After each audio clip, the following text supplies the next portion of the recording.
অনেক দিন ধরেই বাড়িতে পিৎজা বানিয়ে খাওয়ার ইচ্ছা হচ্ছিল, কিন্তু কারোরই সেরকম সময় হয়ে উঠছিল না। শেষ পর্যন্ত আমার ননদের হুজুকে সেই ইচ্ছা পূরণ হলো।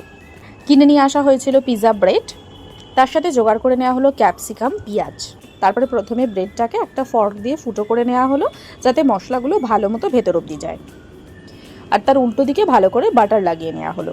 তারপর যেদিকে দাগ করা হয়েছিল সেদিকেই ভালো করে mayonnaise, tomato sauce, peri peri মশলার মিক্সচারটা দিয়ে দেওয়া হলো।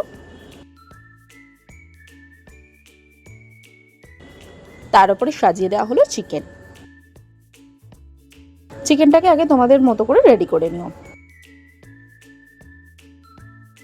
তারপর দিয়ে দেওয়া হলো পেঁয়াজ, ক্যাপসিকাম, অরিগ্যানো, চিলি ফ্লেক্স। সবার শেষে ভালো করে চিজ দেওয়া হলো। অলরেডি চিজগুলো ডাইস করাই ছিল, তাই আরো সুন্দর মেল্ট হয়েছে।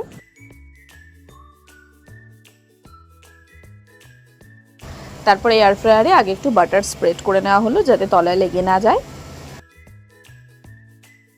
তারপরে এয়ার ফ্রায়ারে 175 ডিগ্রি সেলসিয়াসে 5 মিনিটসের জন্য দিয়ে দেওয়া হলো।